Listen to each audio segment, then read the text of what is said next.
21 फरवरी 2026 को महारानी अवंतीबाई लोधी सेवा समिति के संस्थापक अध्यक्ष कन्हैया लोधी यूजीसी अन्य मुद्दों को लेकर डीएम को ज्ञापन सौंपा। कन्हैया लोधी, सिद्धार्थनगर संवाददाता। जनपद सिद्धार्थनगर में दिनांक 21 फरवरी 2026 को महारानी अवंतीबाई लोधी सेवा समिति के संस्थापक अध्यक्ष कन्हैया लाल लोधी के नेतृत्व में कार्यकर्ताओं ने कलेक्ट्रेट परिसर में हुंकार भरी। महामहिम राष्ट्रपति को संबोधित 5 सूत्रीय मांग पत्र जिलाधिकारी के माध्यम से सौंपते हुए कन्हैया लाल लोधी ने राष्ट्रीय, प्रादेशिक और क्षेत्रीय स्तर पर शोषितों के साथ हो रहे अन्याय का कच्चा चिट्ठा खोला। उन्होंने कहा कि आज एक तरफ यूजीसी बिल 2026 के माध्यम से सुधारों की बात हो रही है, तो दूसरी तरफ वर्ष 2012 में उच्चतम न्यायालय द्वारा शैक्षणिक संस्थानों में भेदभाव रोकने हेतु दिए गए सख्त निर्देशों की खुलेआम धज्जियां उड़ाई जा रही हैं। उन्होंने सरकार को घेरते हुए कहा कि प्रदेश में हजारों सरकारी विद्यालय बंद कर गरीबों को शिक्षा से वंचित किया जा रहा है, जो एक सुनियोजित साजिश है। प्रेस वार्ता के दौरान कन्हैया लाल लोधी ने अपनी 5 सूत्रीय मांगों को स्पष्ट करते हुए कहा कि हमारी पहली मांग यूजीसी कानून 2026 को तत्काल प्रभावी बनाकर संस्थानों में दलित पिछड़ों के साथ होने वाले भेदभाव को अपराध की श्रेणी में दर्ज करने की है।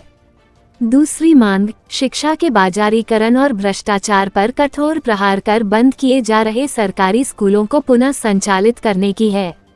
तीसरी मुख्य मांग, उच्च शिक्षा में पिछड़ों के बच्चों के विरुद्ध जारी अदृश्य तानाशाही और मानसिक प्रताड़ना को जड़ से खत्म करने की है।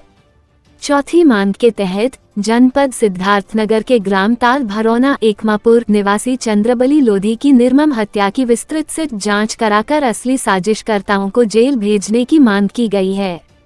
पांचवी और अंतिम मांग के रूप में एटा, हरदोई और मध्य प्रदेश में लोधी समाज के युवाओं की संदिग्ध हत्याओं की उच्च स्तरीय जांच कर दोषियों के कठोर से कठोर की सजा देने की आवाज उठाई गई है। कन्हैया लाल लोधी ने चेतावनी दी कि पिछड़ों की उठती आवाज को कुचलने के लिए साहूकार, जमींदार और पूंजीपति वर्ग शासन प्रशासन के साथ मिलकर जो दमन चक्र चला रहे हैं, उसका अंत अब निकट है। उन्होंने संकल्प लिया कि जब तक अंतिम व्यक्ति को न्याय नहीं मिल जाता, ये लड़ाई जारी रहेगी।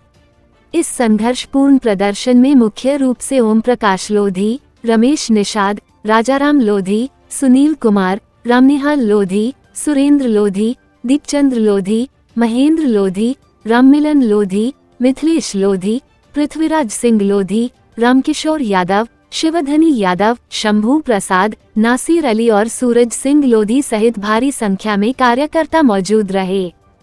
आज यूजीसी के समर्थन में आप लोग ज्ञापन देने आए हैं, क्या कहेंगे? देखिए, ये जो ईसीजी बिल है, ये 2012 की घटना है, जब रोहित वेमुला और पायल तनबड़ी को जो है, वो रोहित वेमुला उस समय जो वो पीएचडी का छात्र था, वहाँ मालूम है शोध कर रहा था। उस समय ने वाम से भारत मुक्ति मोर्चा ने 2012 में ऊंचे पैमाने पे उसको मुद्दा को उठाया था कि यूनिवर्सिटियों में भेदभाव नहीं होना चाहिए।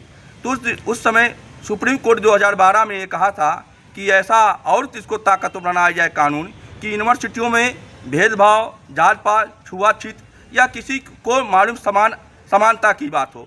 उस समय का जो ये मालूम है कोर्ट ने वो दिया था, वो मालूम इस समय 2026 में वो कानून बन के आया